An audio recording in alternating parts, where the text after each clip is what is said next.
시편 18장 1절과 2절, 요한복음 21장 15절입니다. 우리 다 같이 세 구절을 다 같이 한번 합독했으면 좋겠습니다. 다 같이 시작. 나의 힘이신 여호와여, 내가 주를 사랑하나이다. 여호와는 나의 반석이시요 나의 요새시요 나를 건지시는 이시요 나의 하나님이시요 내가 그 안에 피할 나의 바위시요 나의 방패시요 나의 구원의 뿌리시요 나의 산성이시로다. 그들이 조반 먹은 후에 예수께서 시몬 베드로에게 이르시되, 요한의 아들 시몬아, 네가 이 사람들보다 나를 더 사랑하느냐 하시니, 이르되 주님 그러하나이다. 내가 주님을 사랑하는 줄 주님께서 아시나이다. 이르시되 내 어린 양을 먹이라 하시고. 아멘. 우리 귀한 강사님 모시겠습니다. 인천 정동교회를 담임하고 계시는 김규훈 목사님이십니다. 오늘 당신은 크리스찬인가요? 라는 제목으로 하나님 말씀 전할 때 많은 은혜 받으시기 바랍니다. 우리 박수로 모시겠습니다.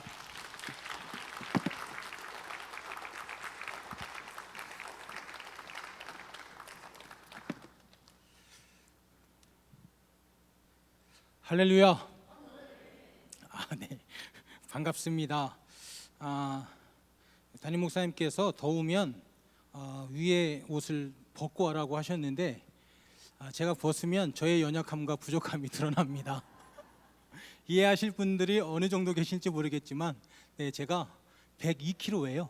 102kg라서 제가 100kg대, 90kg대, 그리고 80kg대, 70kg대 양복을 제가 다 가지고 있는데 지금은 제가 100kg대라서 양복을 벗으면 저의 연약함과 부족함이 단번에 드러납니다.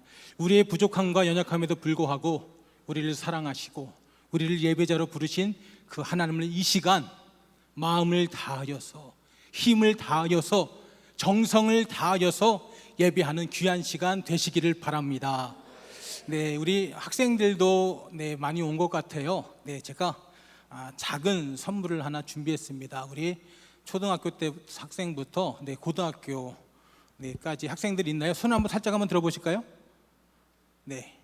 이분들한테 제가 간단한 선물을 하나 준비했어요. 1,000원, 2,000원짜리 아니에요. 간단한 무드 등을 준비했는데 좀 나눠주시면 좋을 것 같습니다.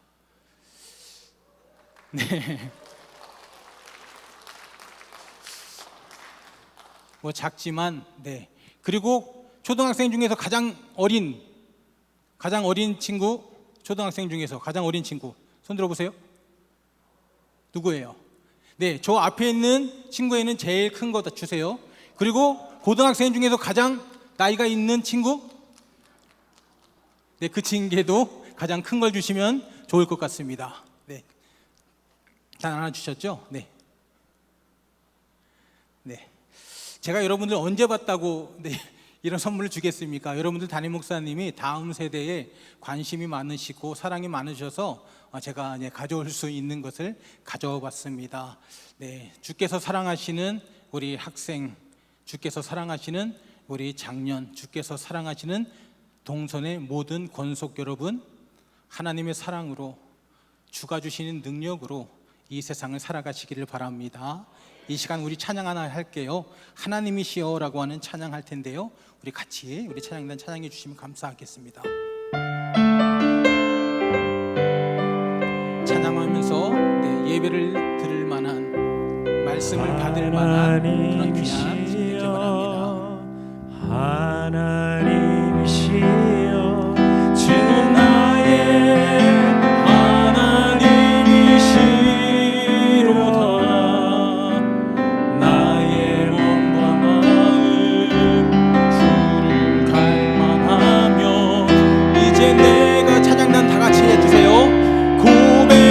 고백하는 바 여호와는 여호와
말씀을 들을 만한 마음 되게 하소서. 주여 그리스도입니다. 주여 주여 주여. 이 시간 하나님의 말씀이 선포됩니다. 이 시간 하나님의 말씀을 선언합니다. 하나님의 말씀을 받을 만한 복된 마음 되게 하시고, 이 시간 오로지 하나님만 영광 받으시는 귀한 시간 되게 하시옵고, 이 부족하고 연약한 종의 입술을 주장하여 주시고, 이 부족한 얼굴을 주장하여 주셔서 오직 하나님만 드러나는 귀한 시간 되게 하여 주시옵소서. 하나님을 예배합니다. 하나님을 찬양합니다. 주여 도와주시옵소서. 이 시간 오로지 하나님만 드러나고 하나님의 영광만 드러나는 귀한 시간 되게 하여 주시옵소서. 아버지 감사합니다. 주님 감사합니다.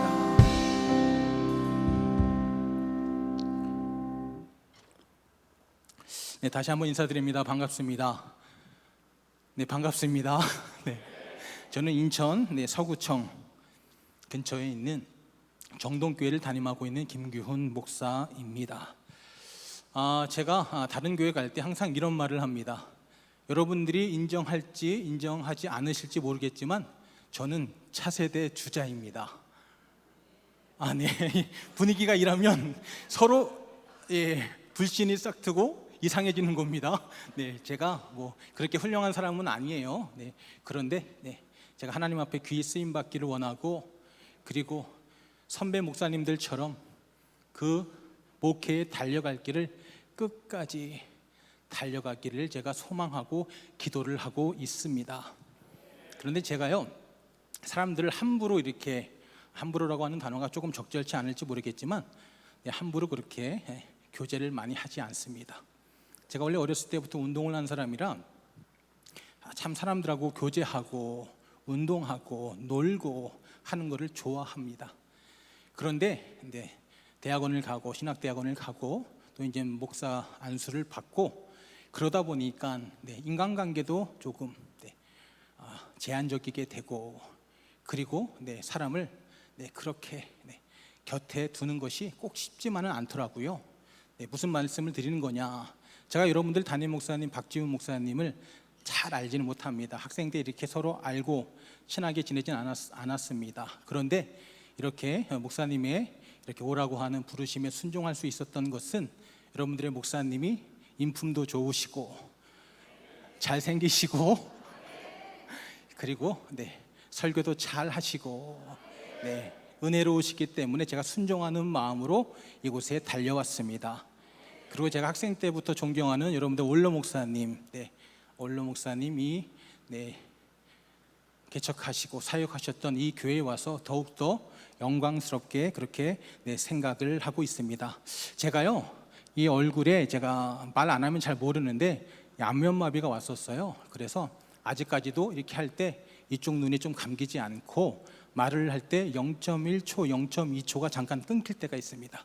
발음이 조금 부정확할 때도 있으나 여러분들 너그러이 봐주시고 은혜 받는 데만 집중해 주시기를 바랍니다.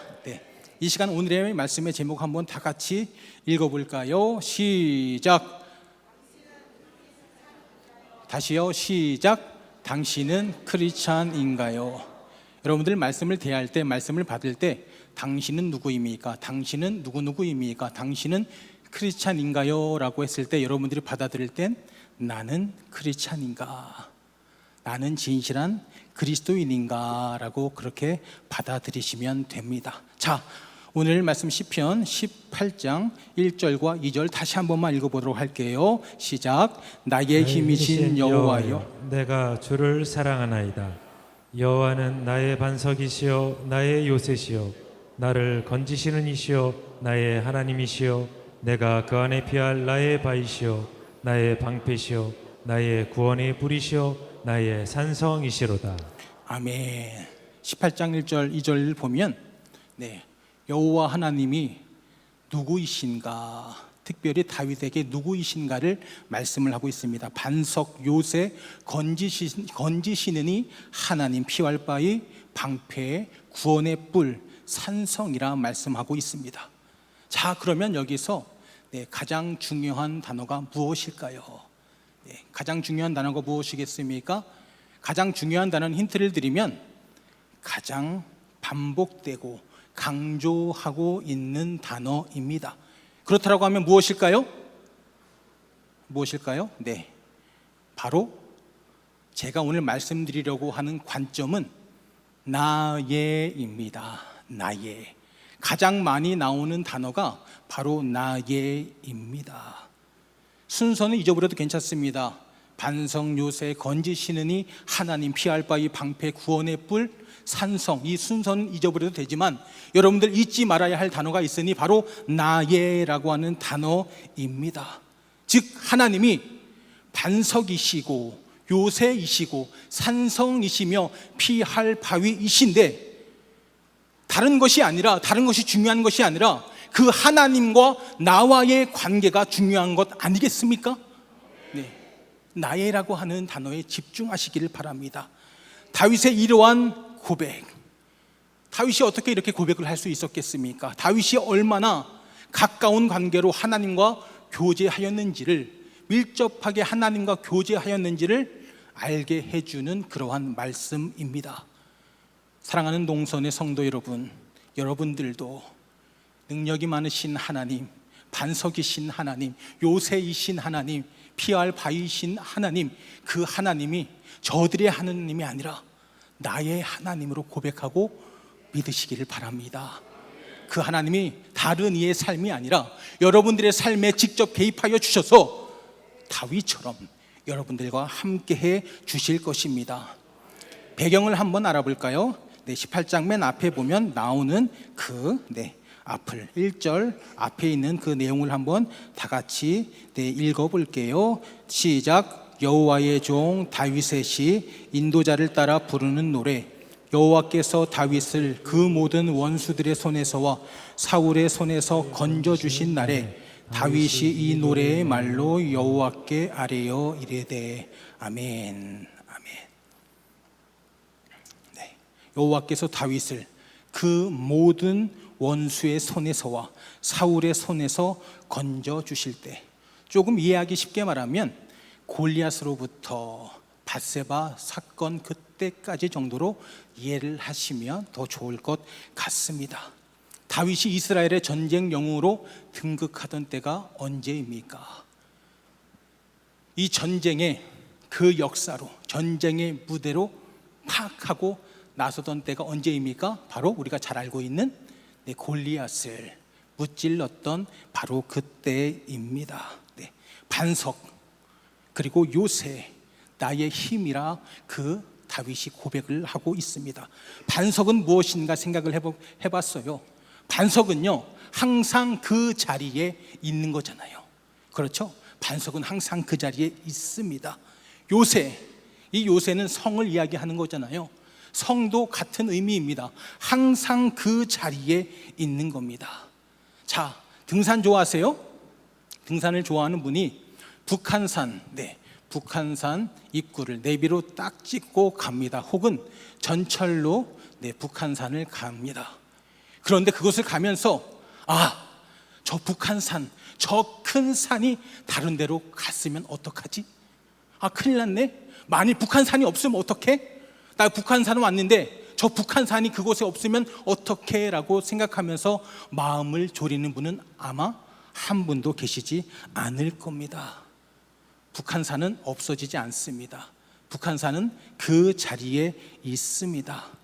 내가 하나님을 나의 힘으로, 나의 반석으로, 나의 요새로 의지하는데 변함이 없으시며 항상 그 자리에 있는, 또한 내 몸과 마음, 목숨을 맡길 만한, 그리고 숨을 만한 하나님으로 삼고 있는가라고 우리에게 묻고 있는 것이고, 다윗은 그렇게 생각하고 그렇게 받아들였다라고 하는 겁니다. 그런데 우리는 저 북한산은 움직이지 않을 것이라고 생각하는데 나를 향한 하나님의 사랑과 섭리가 항상 그 자리에 있을 거라고 하는 그러한 말씀에 의심을 가질 때가 있는 건 아닌가 생각을 해봅니다. 우리의 믿음이 견고한 믿음인가? 우리의 믿음이 흔들리는 믿음인가? 일찍이 다윗이 군인이 아닌 목동 시절에 블레셋이 모욕하고 욕을 하고 있던 그 상황에 전쟁터에 가게 됩니다. 네. 그리고 그들이 여호와의 이름을 모욕하고 조롱하고 있었는데 그 여호와의 이름으로 그 블레셋을, 그 골리앗을 KO를 시켰습니다. 골리앗에게는 그 이름이 모욕할 만한 이름이었는지는 몰라도요, 블레셋에게는 그 이름이 조롱할 만한 이름이었는지는 몰라도요, 다윗에게 그 이름은 힘이었고요, 무기였고 반석이었던 겁니다. 그때에 그 다윗이 이렇게 외칩니다. You come against me, sword, spear, and javelin, but I come against you in the name of the Lord Almighty. You have defied. 너는 칼과 창과 단창으로 내게 나오지만 나는 네가 모욕하는, 네가 조롱하는, 네가 무시하는 여호와 하나님의 군대의 이름으로 너에게 나아간다. 그때의 여호와의 이름, 여호와 하나님의 능력은 어떠한 이름이며 어떠한 능력인가? 흔들리지 않으며 견고하며 나를 지키심에 변함이 없으신 하나님을 말씀을 하고 있습니다. 다윗이 이야기합니다. 이 전쟁은 칼과 단창에 있지 아니하다. 이 전쟁은 하나님께 속한 것이다 라고 선언하고 선포합니다. 그로 인해서 승리를 체험을 합니다. 우리에게도 그 이름이 힘이요, 무기요, 반석이기를 바랍니다. 바로 그때에 어느 누구 한 명도 나서지 않았어요. 딸을 준다고 했습니다. 즉 왕위 계승을 이야기하는 겁니다. 세금도 면해준다라고 했습니다. 재산까지 준다라고 했습니다.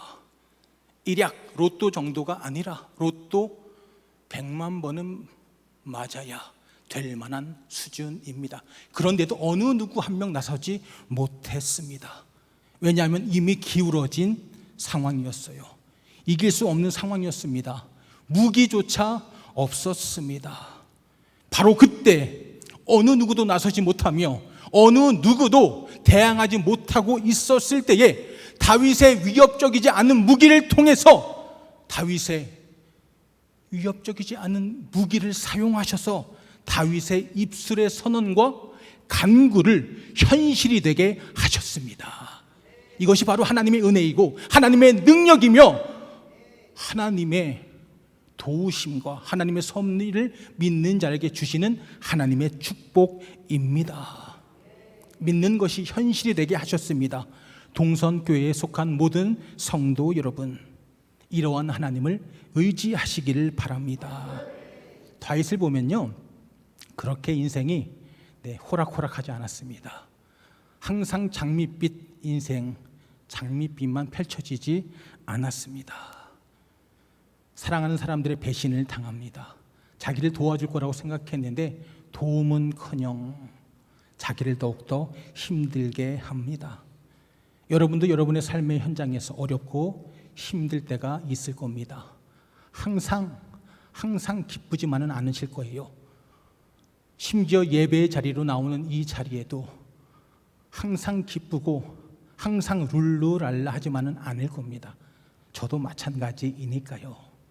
목사라고 조금 다를 것 같습니까? 아니에요.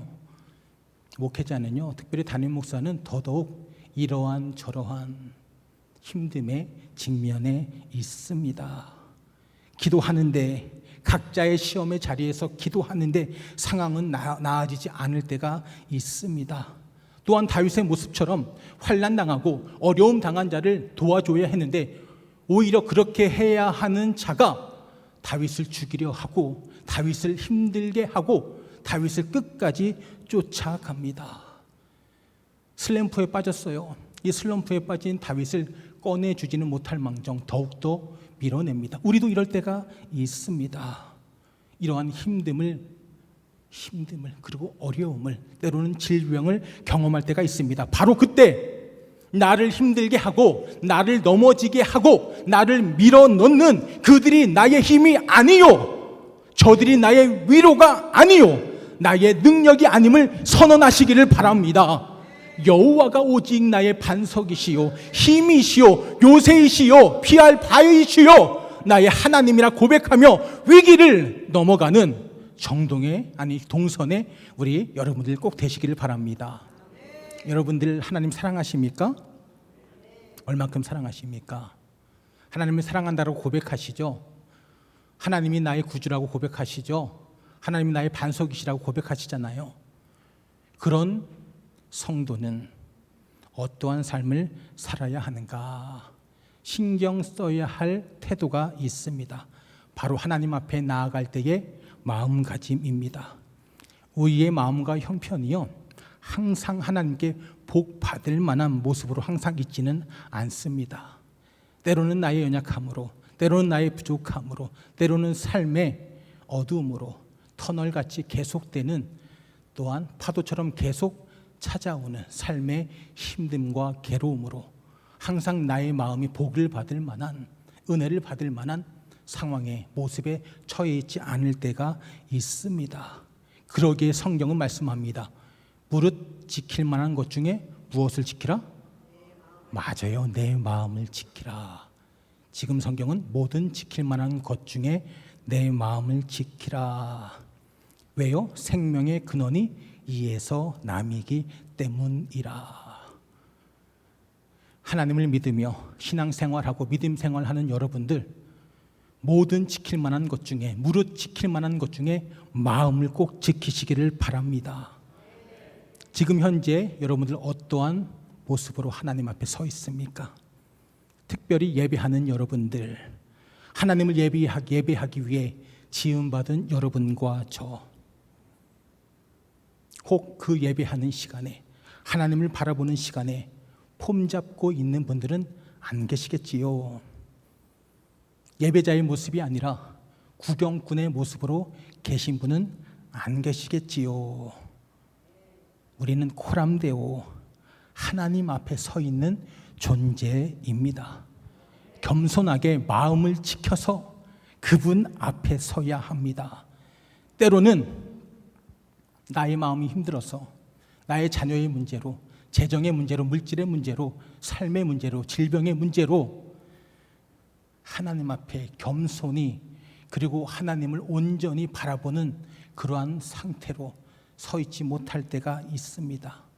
또한 때로는 나의 직분이 나로 하여금 몸에 힘을 좀 주게 하기도 합니다. 집사이기에, 권사이기에, 안수집사이기에, 장로이기에, 때로는 이러한 직분이 하나님 앞에 힘을 빼지 못하고, 사람 앞에 힘을 빼지 못하고 서 있게 할 때가 있습니다. 그러나 우리는 그때에 더욱더 기억해야 합니다. 내가 어떠한 존재로 하나님 앞에 서 있는가? 하나님이 나를 어떠한 존재로, 무엇을 위하여 만드셨는가? 또한 하나님께서 나에게 왜 직분을 허락하셨는가? 이러한 저러한 상황 가운데에 여러분들 꼭 자기 자신을 돌아보시기를 바랍니다. 그리고 있는 그 자리에서 있는 모습 그대로, 연약하면 연약한 모습 그대로 그리스도의 몸된 교회에 충성하고 순종하시기를 바랍니다. 나중에 뭔가 대단한 거 할 거라고 기약하지 마세요. 나중에 잘할 거라고 하지 마세요. 여기에 학생들과 청년들이 있는데요, 저희 교회는 제가 주보에 이런 걸 써놓았습니다. 물 한 잔 먹을게요. 우리 교회는 하나님과 부모에게 효도하는 교회입니다. 제가 취임하고부터 주보에 그것을 딱 적어놨습니다. 지금까지 그것을 지우지 않고 아예 프린팅을 해서 그렇게 사용을 하고 있습니다. 여기 학생들, 청년들 계신데요, 나중에 뭔가 큰 거 할 거라고 그렇게 말하지 마세요. 나중에 잘할 거라고 말하지 마세요. 나중에 내가 서울대 가서, 나중에 대기업 취직해서 사업 성공해서 부모에게 효도할 거라고 그렇게 말하지 마세요. 오히려 오늘, 그리고 이번 주에 내가 부모님에게 어떻게 했는지, 가슴 아프게 하진 않았는지 생각해보고 부모를 공경하는 우리 학생들, 청년들이 꼭 되시기를 바랍니다. 그러면 그 생각과 네, 그 마음이 아름다운 습관이 됩니다. 그리고 나중에도 계속되는 겁니다. 또한 돈이 있을 때 효도하는 것이 아닙니다. 시간이 있을 때에만 효도하는 것이 아닙니다. 거기에 우선 가치를 두는 사람이 돈이 모자라도 할 수 있는 대로 하며 시간이 없어도 그 시간을 귀중히 여겨서 내는 겁니다. 부모에게도 마찬가지고요. 이 믿음의 삶도 마찬가지입니다. 물 들어올 때 노 저으라고 하는 이야기 들어보셨죠? 네, 물 들어올 때 열심히 노 저어서 많이 벌자라고 하는 그러한 의미의 말입니다. 저는 그것을 그렇게 해석하지 않습니다.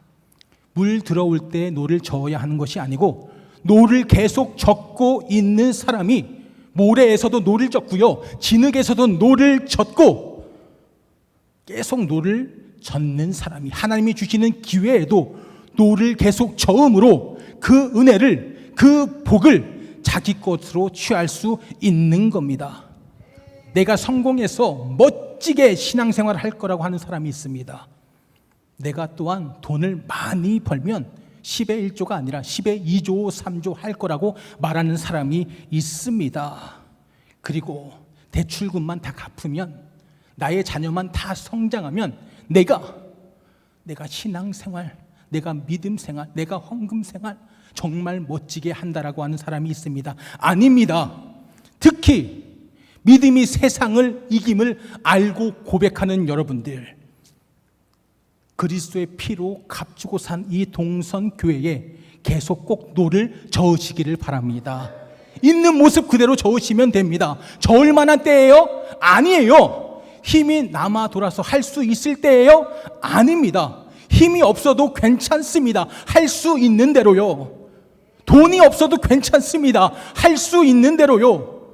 몸이 약해도 괜찮습니다. 할 수 있는 대로요. 계속해서 사명의 노를, 믿음의 노를, 순종의 노를 저으시기를 바랍니다. 중요한 건요, 긍정의 노를 저어야 합니다. 위로의 노를 저어야 합니다. 건축에 있어서 꽃은 다리 건설이라고 합니다. 영어에 있어서 꽃은 통역이라고 합니다. 그리고 운동선수에게 있어서 꽃은 올림픽 금메달이라고 합니다. 성도에게 꽃은 무엇일까요? 바로 순종입니다. 여러분들을 위해 십자가 지시고 살과 피를 내어주신 그 그리스도의 피로 값주고 사신 이 동선교회에 성도의 꽃인 순종의 노를 계속 저으시기를 바랍니다. 그것이 하나님을 사랑하는 거예요.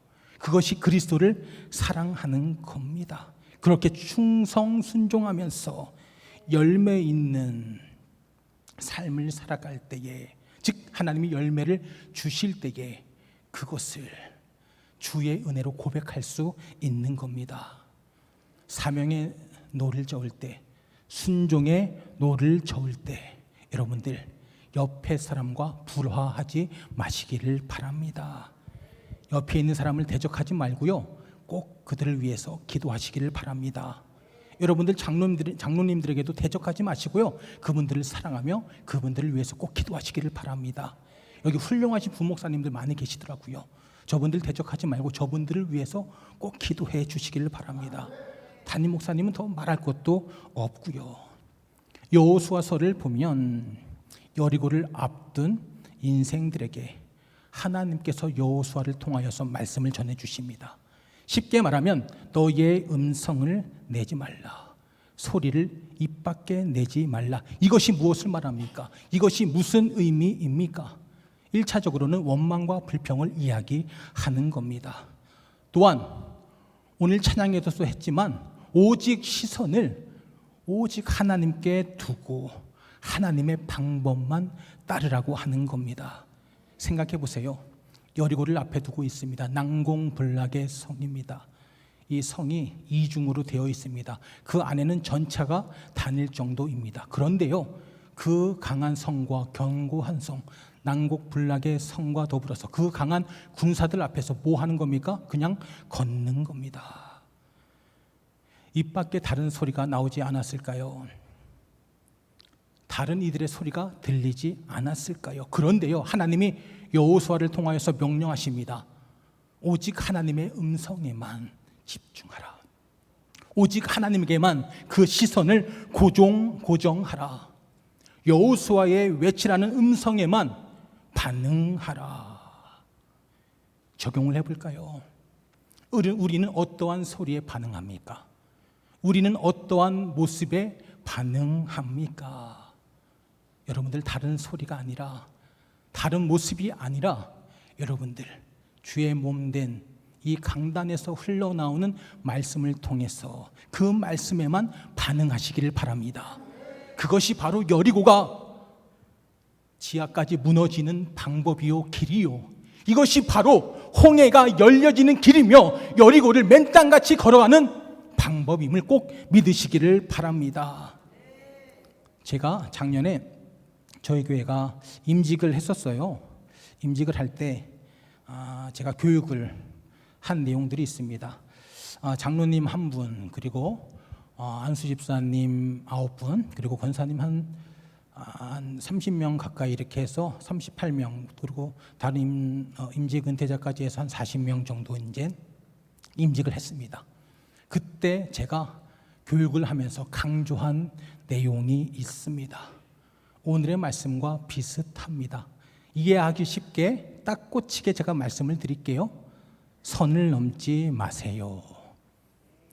교회의 유익을 먼저 구하세요. 절대 부정적인 모습을 보이지 마세요. 선을 넘지 말라라고 하는 것은 하나님보다 앞서가지 말며, 제가 있는 그대로 얘기했던 그대로 말씀드릴게요. 이 담임 목사보다 앞서가지 마세요. 그렇게 제가 교육을 시킵니다. 그리고 임직할 때 이것을 다시 한번 그 40명 앞에 또다시 이야기를 했습니다. 많은 노예 목사님들과 선배 목사님들 앞에서 절대로 담임 목사보다 앞서가지 마세요. 그리고 부정적인 모습을 보이지 마세요. 교회의 유익을 먼저 구하세요 라고 그렇게 교육을 시켰고 그렇게 권면을 했습니다. 그랬더니 안수 집사님들 이제 기도를 할 때에 그렇게 기도를 하시더라고요. 담임 목사님보다 앞서가지 말고 교회의 유익을 구하는 집사들, 직분자들 되게 하옵소서라고 그렇게 기도를 하시더라고요. 얼마나 기쁜지 모릅니다. 이것이 하나님의 말씀이기에 저는 담대하게 그렇게 이야기를 했던 겁니다. 세상은 주의 종을 사람의 종으로 만들고 있습니다. 하나님의 종이 아니라 사람의 종으로 만들고 있어요. 죄를 죄라 말하지 못하는 시대가 되었고요. 세상의 소리가, 인본주의가 교회 안에 들어오면서 이것이 합리적인 것처럼, 이것이 매우 은혜스러운 것처럼 그렇게 이야기를 합니다. 절대 마귀의 속삭임에 속지 마시기를 바랍니다. 여호수아를 통해서 하나님이 말씀하십니다. 절대로 네 입 밖에 소리 내지 말라. 음성을 내지 말라. 오직 여호수아의 외치라 하는 그 소리에만 반응하라. 이것이 무엇을 말한다고 말씀을 드렸습니까? 오직 하나님께만 시선을 고정하고 나의 방법이 아닌, 세상의 방법이 아닌, 인간의 방법이 아닌 하나님의 방법으로 저들과 맞서 싸우라. 바로 그때에 여리고가 무너졌던 겁니다. 바로 그때에 이전의 홍해가 열려졌던 겁니다. 바로 그때에 요단강이 열렸던 겁니다. 그 홍해를 성경은 세례를 받았다라고 그렇게 말씀을 하고 있습니다. 세상이, 인본주의가 교회를 침범하지 못하도록 꼭 지키셔야 합니다. 먼저 교회는 누구인가가 중요합니다. 교회는요, 바로 먼저는 여러분과 저, 우리가 바로 교회입니다. 또 다른 교회, 이 예배의 공동체, 이 믿음의 공동체, 이 동선교회가 바로 교회입니다. 세상이 교회를, 세상이 나를 침범하지 않도록 무릇 지킬 만한 것 중에 더욱 여러분들의 마음을 지키시기를 바랍니다. 제가 여행을 좋아해요.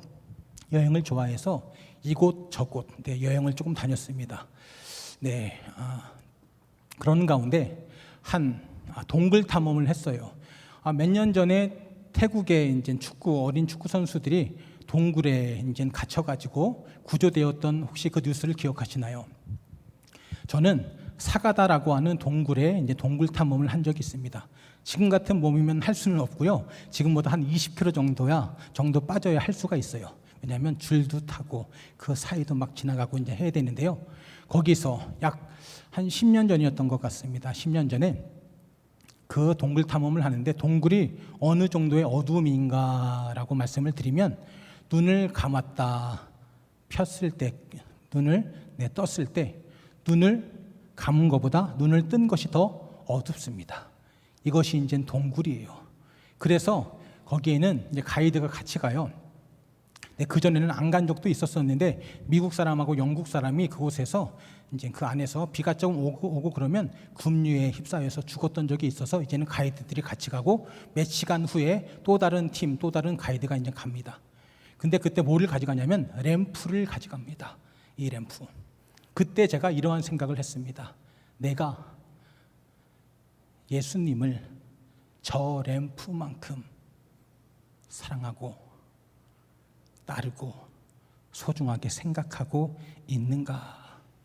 내가 저 램프만큼 예수님을 의지하는가? 하나님이 나의 힘이고 반석이시고 요새이시고 산성이시기를 고백하고 그렇게 믿는 여러분들, 예수님이 다른 어떤 것보다 나의 우선이 되시기를 바랍니다. 하나님이 나의 반석이시오 요새이시오 산성이시라 고백하는 사람은, 믿는 사람은 그 예수님을 사랑하여야 하고, 이것은 무엇으로 나타나야 하는가? 그리스도의 피로 값주고 산 교회를 통하여서 나타나야 합니다. 여기에서 주목할 점이 있습니다. 신경 써야 할 점이 있습니다. 세상을 기쁘게 하면요, 하나님을 슬프게 합니다. 예수님이 말씀하셨어요. No man can serve two masters. 사람이 절대로 두 주인을 섬길 수 없다.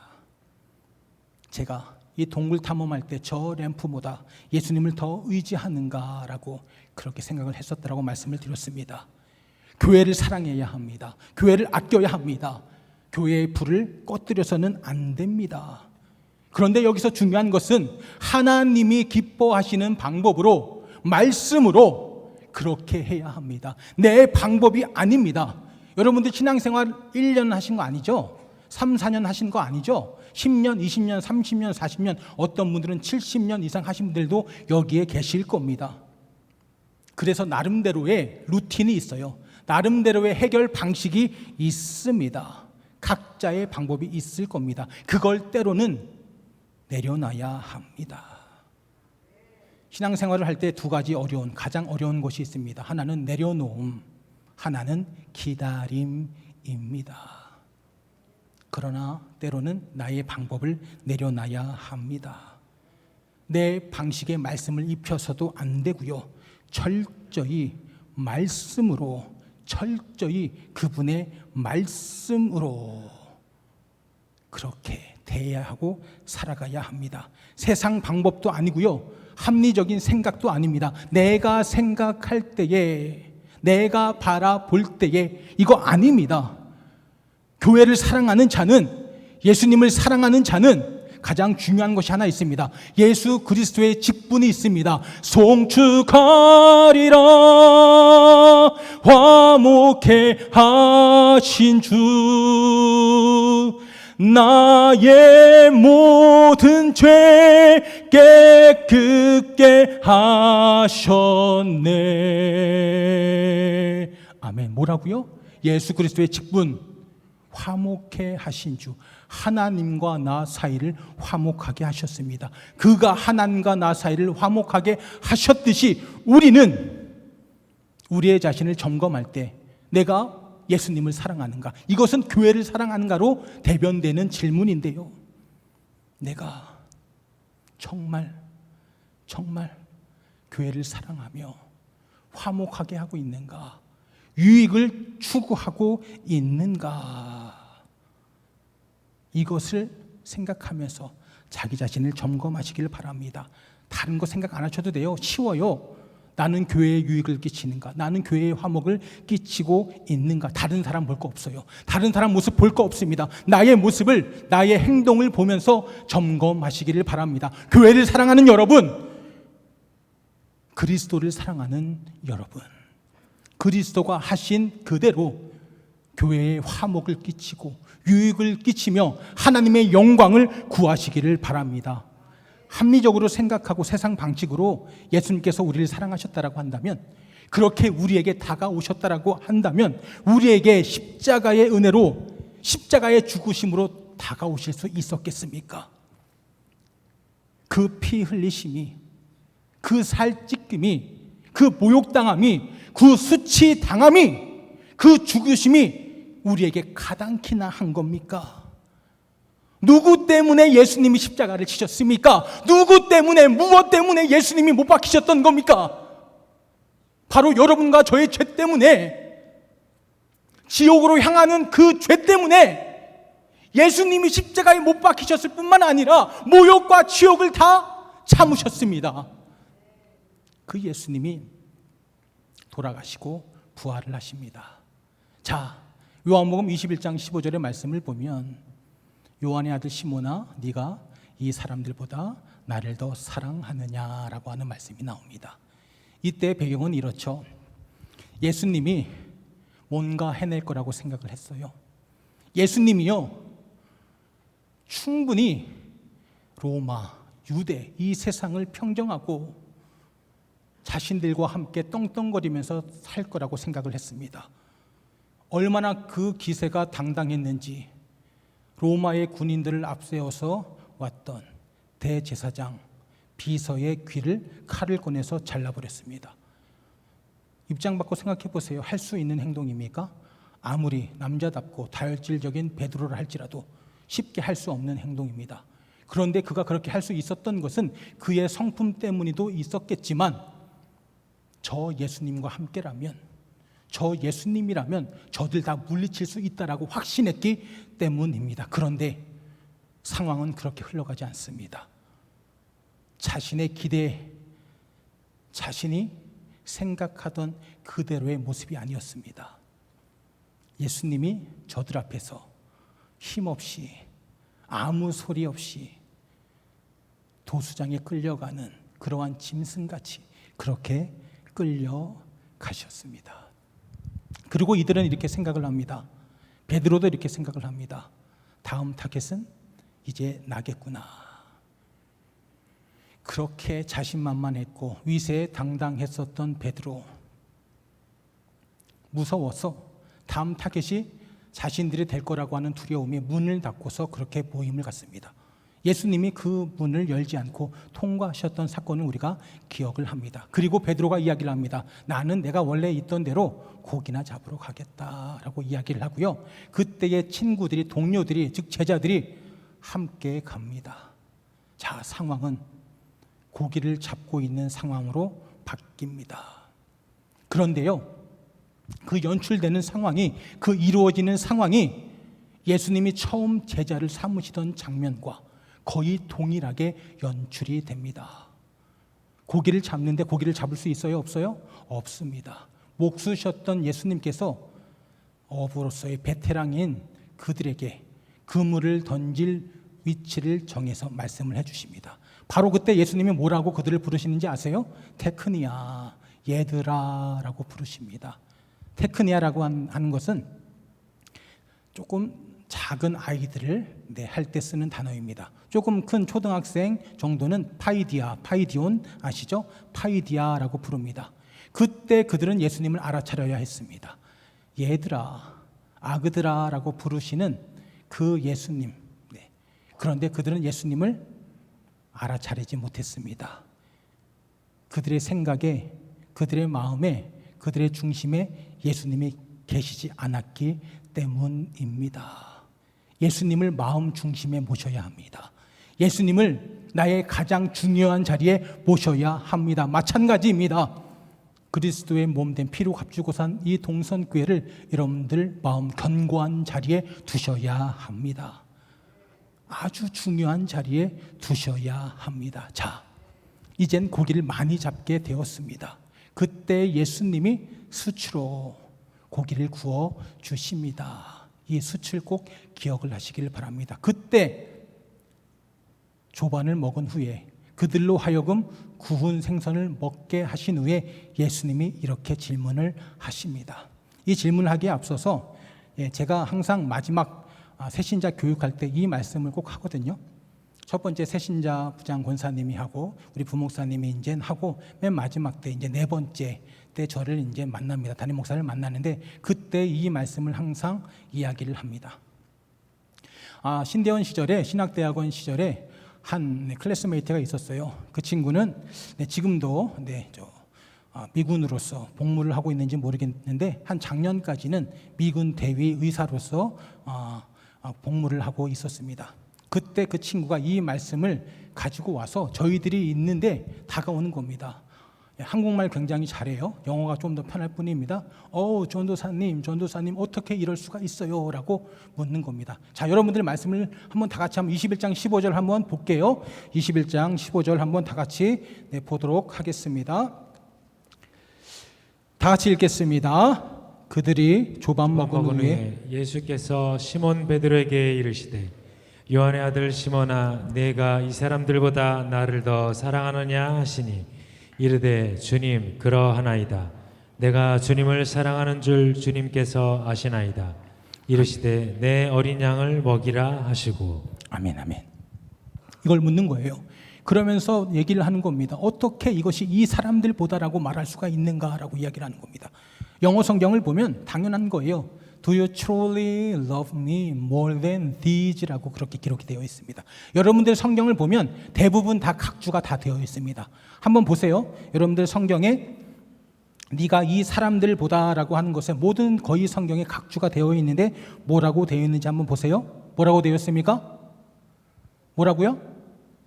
이 것들보다. 대부분 성경이 이 사람들보다라고 그렇게 거기 한 곳에 이 것들보다라고 그렇게 기록이 되어 있습니다.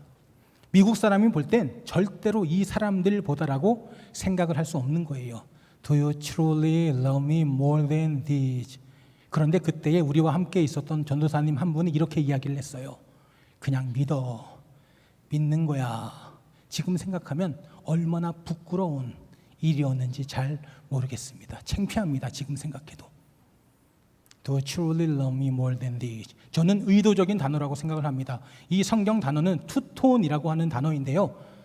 남성 복수 혹은 중성 명사 복수 그렇게 해석을 할 수 있는 겁니다. 남성 복수이면 이 사람들보다라고 해석을 할 수 있는 거고요. 중성 명사 복수라고 할 때는 이것들보다라고 해석을 할 수 있는 거예요. 자, 잊어버리셔도 돼요. 무슨 말을 하고 있는 건가? 네가 이 사람들보다 나를 더 사랑하느냐라고 물으시는 예수님의 질문이 또한 어떤 의미인가? 네가 이것들보다 나를 더 사랑하느냐라고 하는 예수님의 질문을, 예수님의 말씀을 우리가 헤아려야 합니다. 이것을 세상의 한 80~90% 될 겁니다. 이것들보다 나를 더 사랑하느냐. 그렇다고 한다면, 이것들보다라고 한다면 이것이 뭐가 되겠습니까? 상황은 고기 잡았어요. 153마리 큰 물고기 잡았어요. 그러면 이것이 무엇이 되겠습니까? 물고기가 될 수 있고요. 넷, 그물이 될 수가 있고요. 그리고 배가 될 수가 있습니다. 한두 푼 하는 게 아닙니다. 우리의 삶과 비교해 봤을 때 지금 무슨 말을 하려고 하는지 어느 정도는 알아차렸을 겁니다. 예수님이 묻고 있는 겁니다. 지금 이 시대를 살아가고 있는 여러분과 저에게 네가 이 사람들보다 나를 정말 사랑하느냐? 네가 이것들보다, 네가 물질보다, 네가 배보다, 네가 그물보다, 네가 물고기보다, 네가 너의 자녀들보다 다른 어떤 것보다 나를 더 사랑하느냐라고 지금 예수님께서 물으시고 계시고 있는 겁니다. 그 예수님이 어떠한 예수님입니까? 제자들을 위해서 십자가에 못 박히신 예수님, 그 모욕과 치욕을 다 참으신 예수님이 그들을 한 번에 정리할 수 없었을까요? 12군단 되는 저 천사의 군단을 가지고 저들을 한 번에 불을 내려서 청소할 수 있었을 겁니다. 그러나 예수님은 그렇게 하지 않으셨습니다. 예수님 그렇게 하지 않으셨어요. 왜냐하면 이 길이 내 제자들을, 저들을 살리는 유일한 길임을 아셨기 때문입니다. 그래서 십자가의 길로 그냥 가셨던 겁니다. 많은 제자들이, 많은 사람들이 저 사람은 아무것도 아니다라고 하는 손가락질을 하였고, 뒤따르던 수많은 사람들이 예수를 십자가에 못 박아라 할 때도 그 입을 열지 않고 그 십자가로, 그 죽음으로, 그 피 흘리심으로 우리를 사랑하셨습니다. 그 예수님이 지금 여러분과 저에게 묻는 겁니다. 네가 이 사람들보다 나를 더 사랑하느냐? 네가 이것들보다 나를 더 사랑하느냐? 네가 물질보다 나를 더 사랑하느냐? 네가 다른 어떤 것보다 나를 더 사랑하느냐? 이 질문에 내가 주님을 사랑합니다 라고 고백할 수 있는 여러분들 되시기를 바랍니다. 그 예수님이요, 제자들에게, 그리고 지금 이 자리에 예배를 드리고 있는 저와 여러분들에게 요구하시는 것이 있습니다. 네가 정말로 이 사람들보다, 네가 정말로 이것들보다 나를 더 사랑하느냐? 정말이냐? 예수님은 이렇게 말씀하지 않으셨어요. 너 나 배반하지 않는다라고 했잖아. 너 죽을지언정 끝까지 함께 한다라고 했잖아. 너 절대로 나를 버리지 않는다라고 했잖아요. 어떻게 그럴 수가 있니? 어떻게 그럴 수가 있니? 저 같으면 그렇게 말했을 것 같아요. 그러나 예수님은 그렇게 말씀하지 않으셨습니다. 그렇게 따지지 않으셨습니다. 그리고 물으셨습니다. 네가 정말 나를 사랑하느냐? 그리고 사랑한다라고 하는 고백하는 그 제자들에게 내 양을 먹이라, 주의 일을 하라, 사명을 붙잡아라 라고 말씀을 하셨습니다. 너 왜 그랬어? 왜 너 나 3번 부인했어? 왜 나를 힘들게 했어?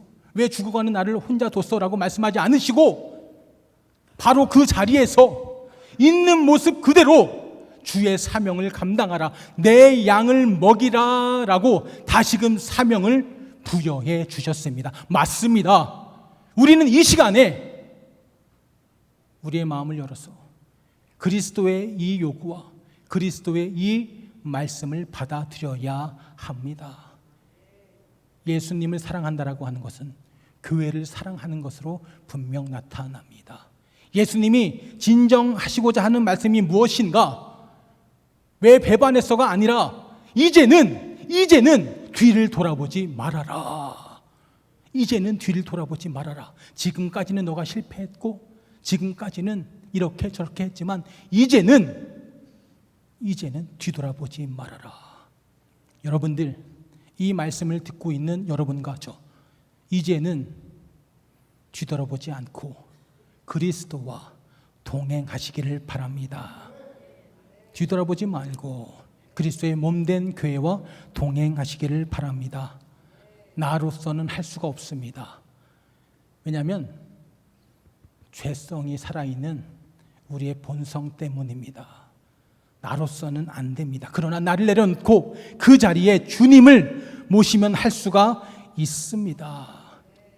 또한 중요한 것이 하나 있어요. 집에서 아내에게 사랑을 받으려면 어떻게 해야 되는지 아십니까?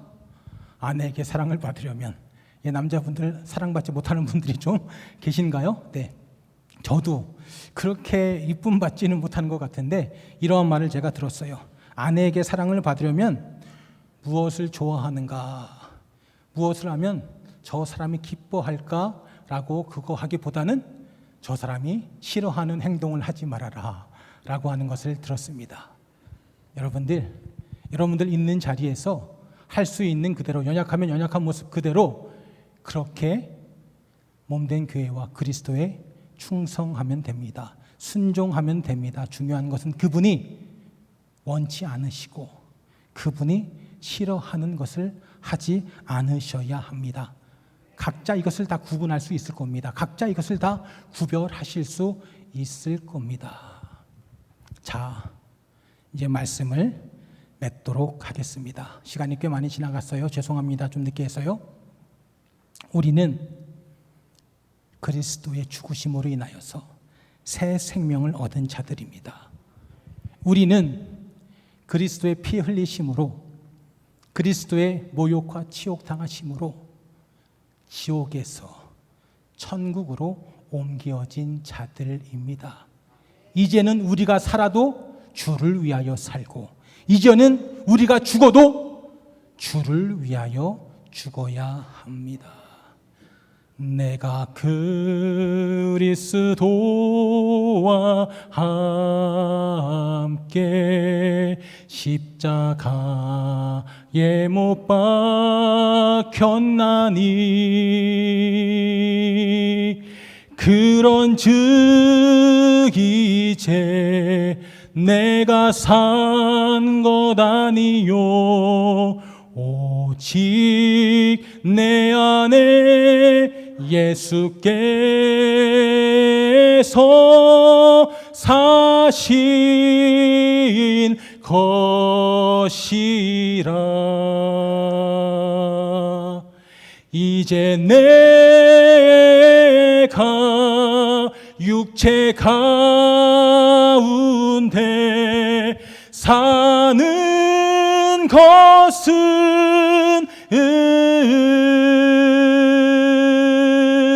나를 사랑하사 자기 몸 버리신 예수 위에 산 것이라. 아멘, 아멘. 이제는 여러분들 살아도 주를 위하여 살고 죽어도 주를 위하여 오직 그리스도만 나타나는 귀한 삶을 사시기를 바랍니다. 운전을 하다가 보면 수많은 십자가가 보입니다. 걸어가다 보면 수많은 십자가가 보입니다. 어떤 이는 이렇게 생각하고 말합니다. 저렇게 십자가가 많은데 어떻게 세상은 이 모양 이 꼴인가? 아닙니다. 그리스도의 죽으심으로 새 생명을 얻은 여러분과 저는 그 십자가 앞에 무릎 꿇어야 합니다. 그 십자가 앞에 겸손해야 합니다. 운전을 하다가 십자가를 바라보면요, 걸어가다 십자가를 바라보면 적어도 그 십자가 앞에 겸손해지시고 나를 위해 죽으신 예수님을 묵상하셔야 합니다. 수많은 십자가를 바라볼 때마다 내가 죽고 수많은 십자가를 바라볼 때마다 더욱더 낮아지며 그 모습 그대로 주를 위하여 살아가야 합니다. 이제는 진짜 말씀을 맺도록 하겠습니다. 벌써 1시간이 이제 지났네요. 여러분들 주의 이름으로 말씀을 통하여서 권면을 드립니다. 나의 힘이신, 나의 요새이신, 나의 반석이신, 나의 산성이신, 나의 건지시는 이이신 여호와 하나님을 믿는 여러분들, 다른 것이 아니라 여러분들의 삶으로 그것을 꼭 고백하시기를 바랍니다. 그것을 선언하시기를 바랍니다. 이것이 뭐로 나타나야 된다고요? 그리스도를 통하여, 즉 그리스도의 몸된 교회를 통하여. 나의 방법이 아니고 내가 해왔던 방식이 아니라 말씀이고 주의 방식이며 강단을 통하여서 흘러나오는 말씀을 통하여서 여러분들을 새롭게 하시고 그렇게 세상을 거침없이 나아가시기를 바랍니다. 또한 이 교회의 질서자로 세우신 키맨인 담임 목사님을 사람의 종이 아니라 하나님의 종으로 꼭 여기시고 끝까지 이 말세 시대에 사람의 종이 아니라 하나님의 종으로 귀히 쓰임 받을 수 있도록 여러분들 꼭 힘을 다하여 마음을 다하여 기도하시기를 바랍니다. 가끔 생각날 때요, 저를 위해서도 한 10초만 기도해 주시면 감사하겠습니다. 세상 소리에 기울이지 마세요. 다른 방식에 기울이지 마세요. 다른 소리에 기울이지 마세요. 오직 주의 말씀만, 오직 강단에서 흘러나가는 생수의 그 말씀만, 그 말씀에만 반응하시고 따라가시길 바랍니다. 그러면 여러분들의 삶의 홍해가 열려집니다. 여러분들의 삶의 여리고가 무너집니다. 여러분들의 삶의 요단이 갈라집니다. 그 하나님의 함께 하심이 여러분들의 삶에 충만하기를 예수님의 이름으로 축원합니다.